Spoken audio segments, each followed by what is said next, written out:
weren't supposed to feel, then you already know. This story isn't easy, but it's real. And it changed everything.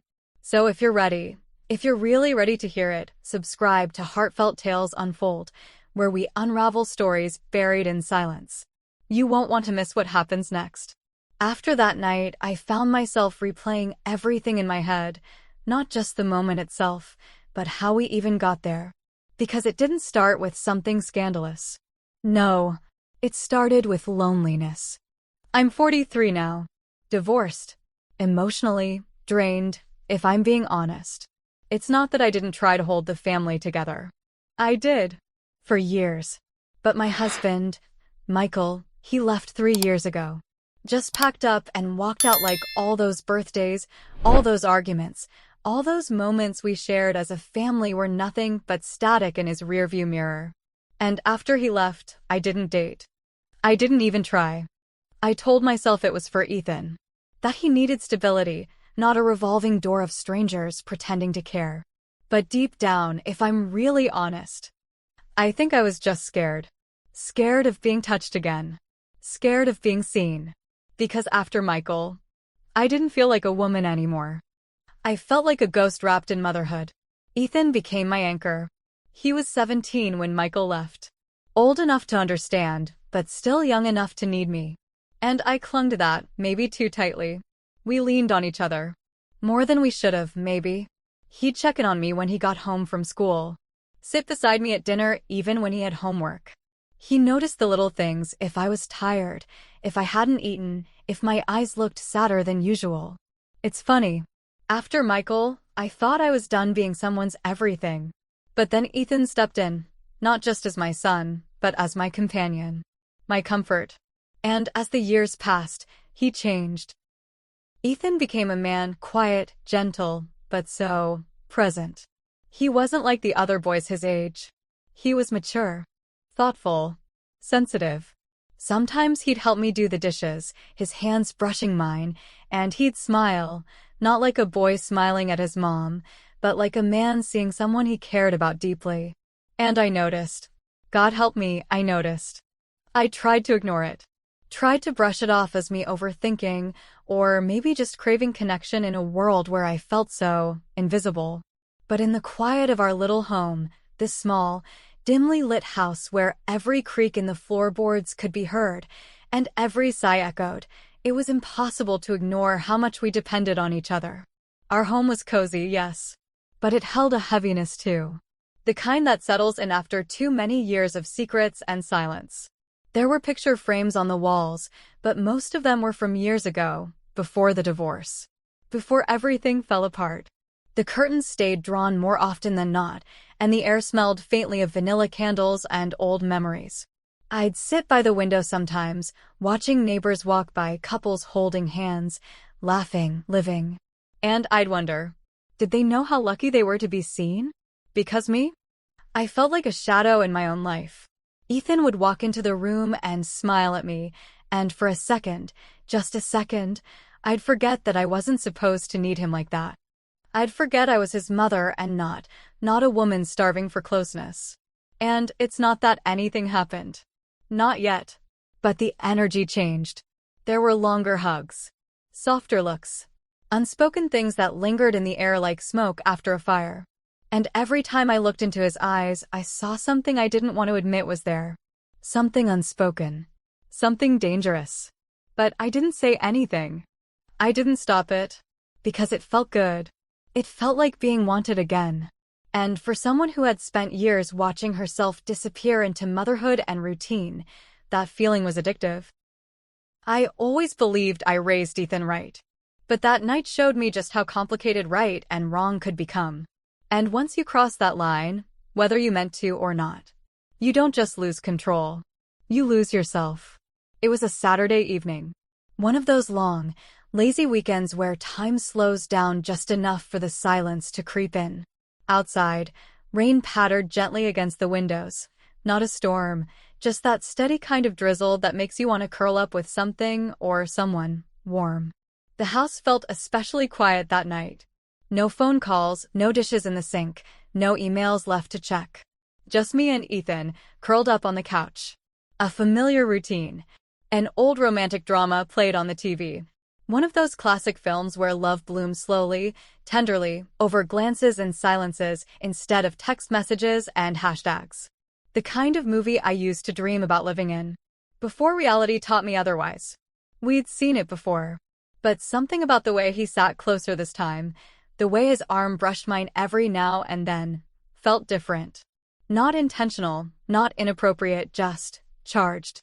I told myself I was imagining things. That the flutter in my chest was just nostalgia mixed with a bit too much wine. When the credits rolled and the music faded out, I reached for the remote, but he beat me to it, clicking the screen off, plunging the room into a dim hush. Then he turned to me. And in that pause, before he even said a word, my breath caught. Because his eyes, they weren't just looking at me. They were searching. He hesitated. Rubbed his palms against his jeans like he was trying to wipe off a thought he didn't know how to hold. And then, softly, almost afraid of the sound of his own voice, he said, "Mom, can I ask you something personal?" I smiled, trying to keep it light. "Of course, baby. What's on your mind?" He looked down, then back up at me. And the way he looked at me right then. Gentle, vulnerable, like he was about to hand me a piece of himself, I'll never forget it. "Do you remember your first time?" He asked it quietly, carefully, like he wasn't sure if he was allowed to want the answer. I blinked. Not because I was shocked by the question, Ethan and I always had an open line of communication, but because of how he asked it. There wasn't a smirk.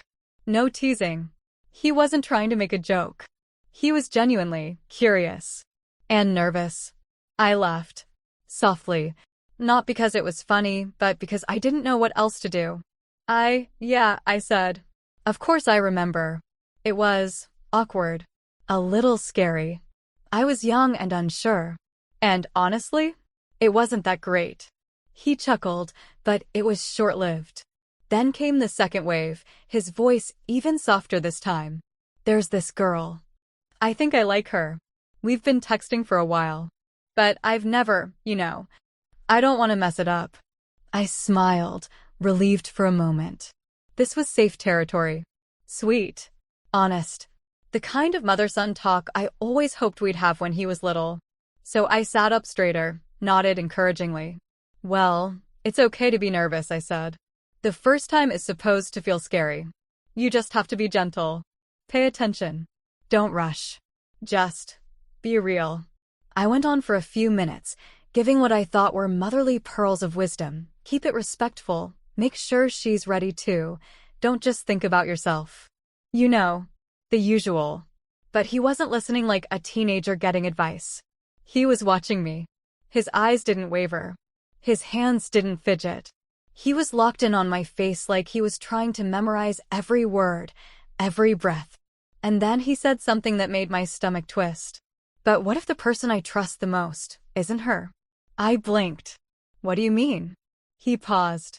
Then, after what felt like a year of silence, he whispered, "What if the person I feel closest to is you?" The air in the room changed.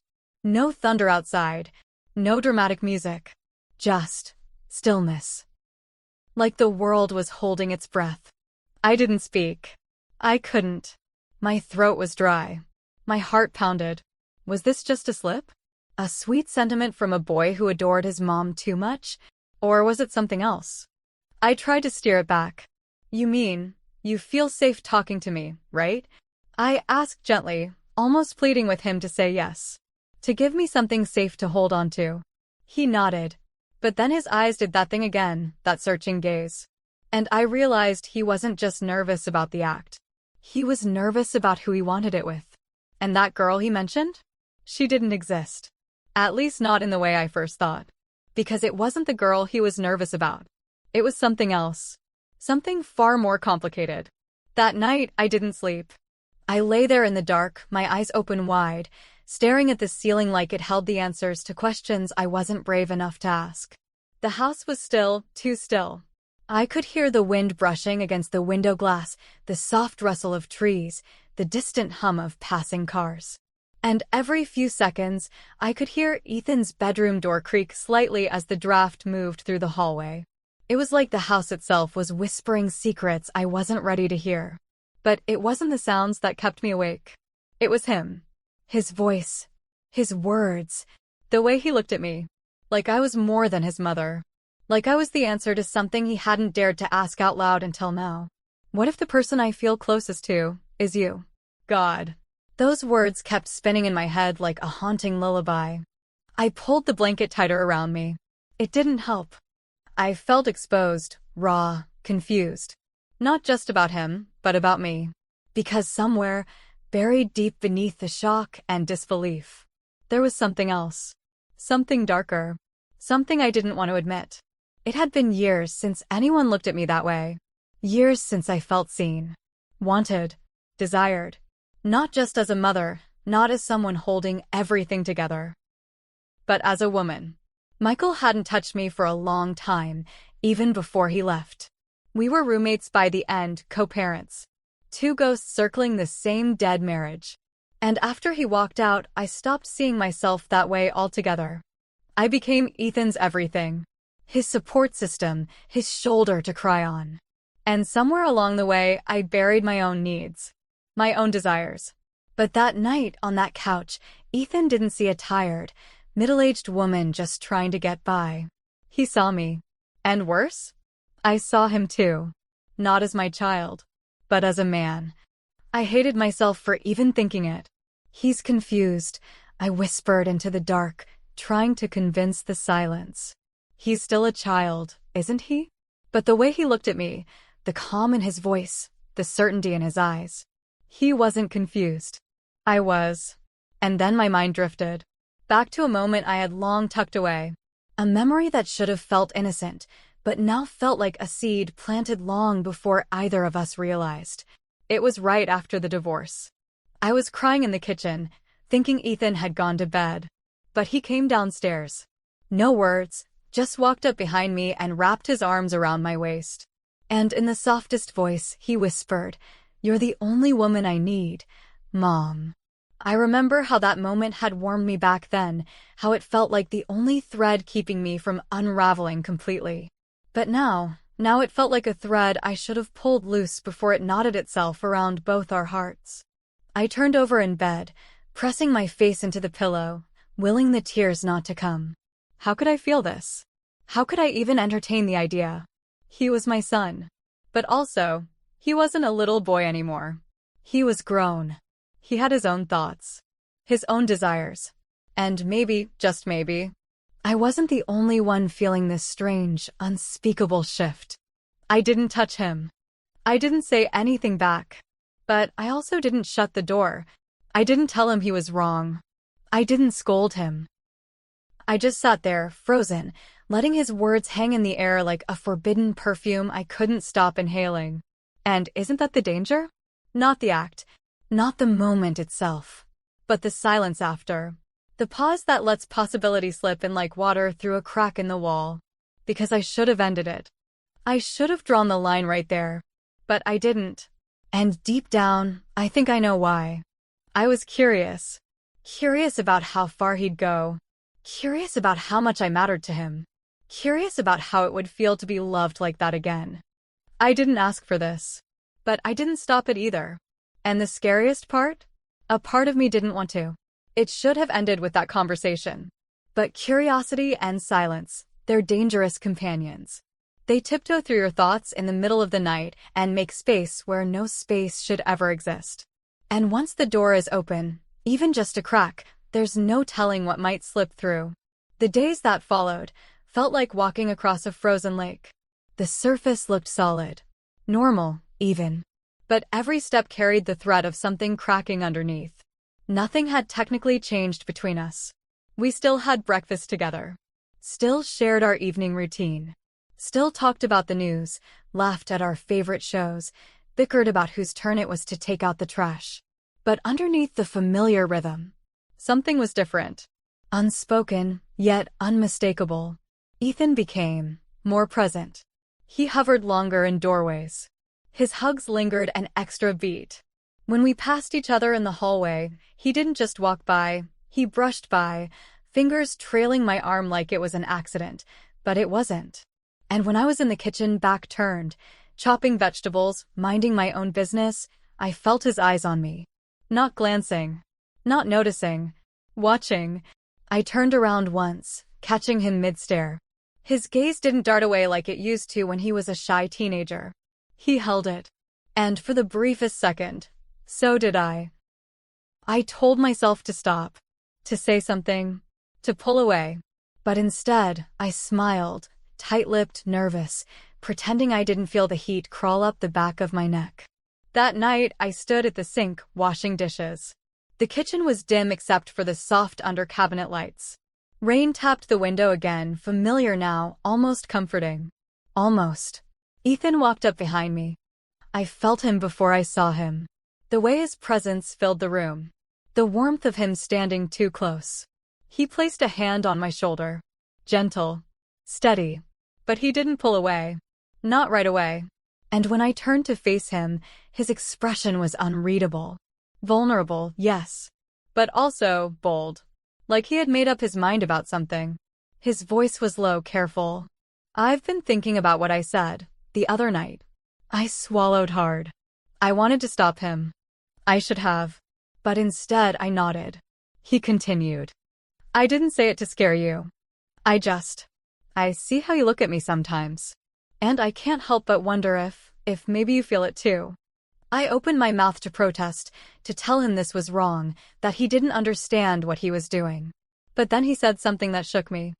I don't see you as just my mom. I see you as you. A woman. A beautiful woman, who's been alone for too long.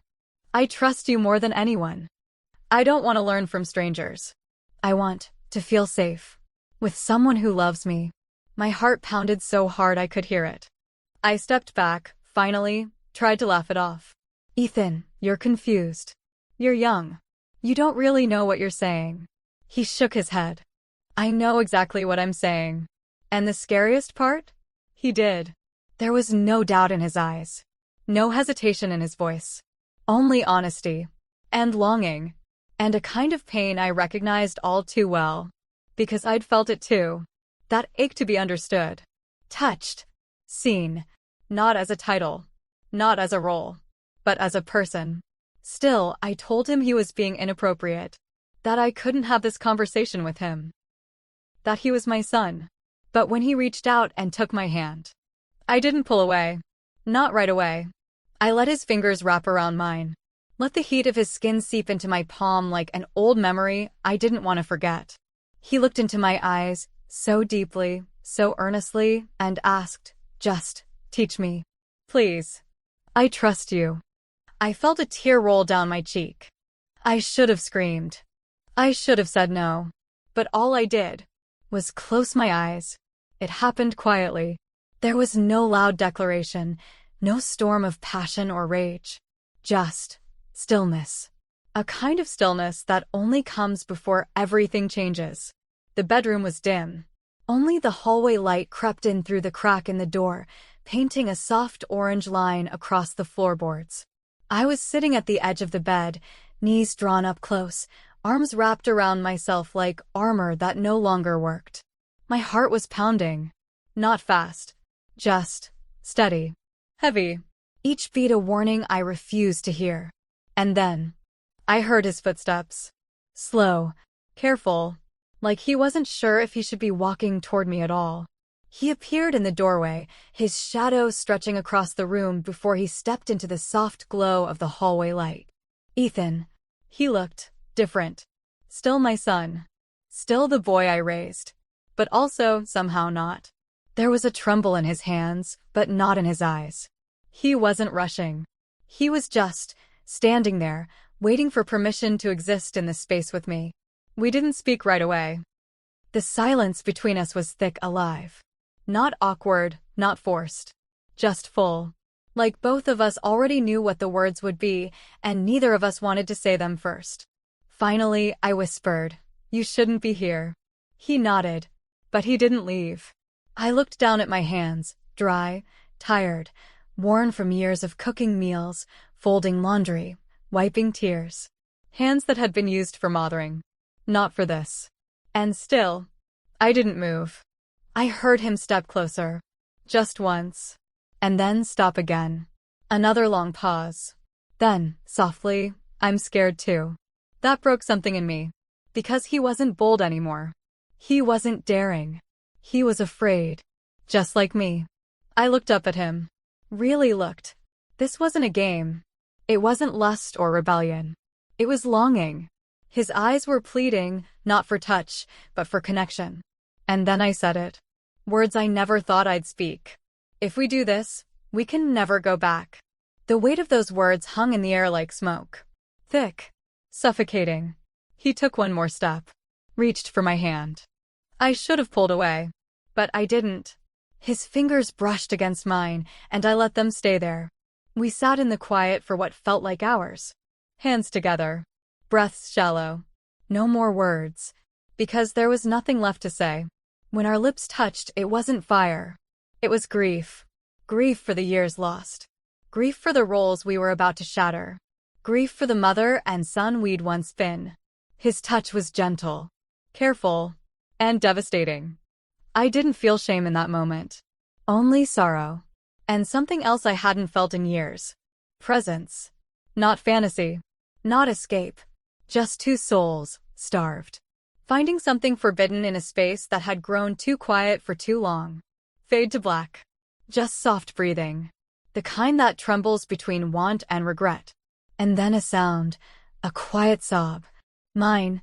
Because in that moment, I wasn't his mother. I was just a woman. And he was the first one who saw me that way.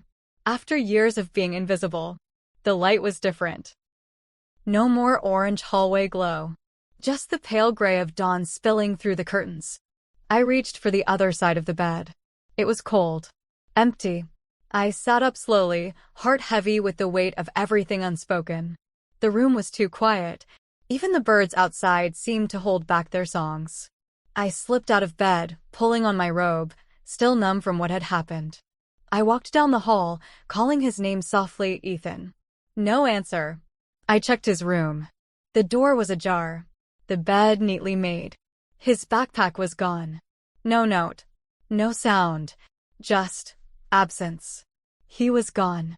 And that's when the panic set in. The guilt. The fear. The echoes of everything we didn't say. I sat on the floor beside his bed, knees pulled to my chest, and whispered the question that would haunt me for the rest of my life. What have I done? I found the note tucked under the ceramic bowl on the kitchen table. The bowl still had a single banana in it, browning at the edges, one of those little, familiar things you don't notice until the world shifts and suddenly everything becomes a symbol. The note was folded twice, plain white paper. No envelope. Just sitting there waiting. My fingers trembled as I picked it up, heart already pounding, throat dry. I'm sorry. I didn't mean to ruin us. 9 words. That's all. But those 9 words felt like a hammer to the chest. Ruin us. As if we were something whole to begin with. As if what happened that night shattered whatever fragile thread had held us together. I pressed the paper to my chest and sank into the kitchen chair, staring out the window. The rain was gone now. The sky was clear. But inside me, it was storming. I thought maybe he just needed time. Maybe he'd come home after school, drop his backpack at the door like always, and sit beside me like nothing happened. But he didn't. Not that day. Not the next. Not the one after that. He came home late. When he thought I was asleep. And in the mornings, he left early. Before I could catch a glimpse of his eyes. He moved like a ghost through the house, silent, swift, unreachable. The sound of the front door opening and closing became torture. Every time I heard that creak, my heart jumped. I'd walk into the hallway, hopeful, only to find the door swinging shut behind him, or the silence swallowing his exit. I kept cooking dinner, kept setting the table for 2, lighting the candle like I always did, folding the napkins, pouring water into 2 glasses, but he never came. And I couldn't bring myself to clear his place. I left it, like a shrine. Like a memory I wasn't ready to erase. I'd sit across from the empty chair, chewing food I couldn't taste, blinking back tears I didn't want to cry. Because crying felt like admitting it really happened. that we really crossed the line, and that the line was drawn in permanent ink. Some nights, I'd hear him moving in his room, pacing, or maybe just restless. I'd stand outside his door, hand raised, ready to knock. But I never did. What would I say? I'm sorry? It was a mistake? I wanted it too? Every sentence that formed in my mind collapsed under the weight of its own shame. So instead, I started writing. I bought a little notebook from the pharmacy down the road. The cover was soft blue, with gold-edged pages. And I filled it. Not with explanations. Not with excuses. Just moments. Moments I didn't want to forget. Moments I wished I could erase. Moments that kept me awake at night. I wrote about the way his eyes looked when he said he trusted me. About the warmth of his hand. The silence of the morning after. The sound of the door that never quite shut all the way. And I wrote about the ache. The ache of being needed and then rejected. Because I didn't just lose Ethan as a son. I lost him as my person. The one I leaned on. The one I shared meals with. The one who made the house feel less empty. Now the house echoed. Every room. And even when he was here, he wasn't. He moved around me like I was made of glass. Fragile. Dangerous. Better left untouched. And I hated myself for missing him, in that way. But the hardest part? The thing that gutted me more than anything? Was knowing that I was no longer his safe place. I used to be the one he ran to. Now I'm the reason he runs away. Some days I think I'm starting to move on. Others, I realize I'm still stuck in that moment, frozen in time, in thought, in guilt. I walk now, every morning, through the park near our house. It's small, nothing special. A looping path, a few benches, some scattered trees that rustle in the breeze like they're whispering to each other. There's something about watching the world continue on, unbothered, unbroken, while you're standing still inside, that's both comforting and cruel. I see mothers with their sons here all the time. Little boys chasing ducks. Teenagers throwing footballs. Even grown men walking slowly with their mothers, talking about jobs or girlfriends or weekend plans. And every time I pass them, something tightens in my chest. A quiet envy. A deep, hollow regret. Because I didn't just lose Ethan as my child. I lost him in a way that most people couldn't understand. Wouldn't want to understand. And worse? I still don't know if I regret what happened, or if I just regret the silence that followed. I keep asking myself, did I fail him? As a mother? As a guide? As a woman? Did I fail myself? Or was this just what happens when two wounded people lean too hard on each other for too long? I don't have the answers. No one teaches you how to carry this kind of shame. There are no rules for what happens when loneliness and love wear the same mask. When comfort becomes closeness and closeness becomes something far more dangerous. When the lines between need and want blur so slowly, you don't realize you've crossed them until it's too late. I think back to that night. Not just what we did, but what it meant. For him. For me. It wasn't passion. Not in the way people think. It was two people who had been abandoned. Who had poured so much into each other that we forgot where he ended and I began. And I wonder, if I had pulled away the moment he reached for me, would we still be okay? Would he still look me in the eye without flinching? Would he still call me mom with softness, not guilt? Or was this always going to happen? A slow-motion car crash I kept telling myself I could avoid, right up until the impact. And the silence afterward. God, the silence. That's what haunts me the most. Not just his silence, but mine. Because I didn't tell anyone. I didn't scream. I didn't run. I sat with it. Let it steep. Let it grow. And now I carry it like a stone in my chest, heavy, unmovable, cold. People talk about mistakes as if they're singular events. Quick. Fleeting. A decision you can rewind or rewrite. But some mistakes aren't events. They're echoes. They stretch across days, across years, shaping every breath, every step that comes after. And I wonder, was what happened between us an act of betrayal? Or was it a cry for love, answered too fully? Is it wrong to need someone that much? To want to be touched,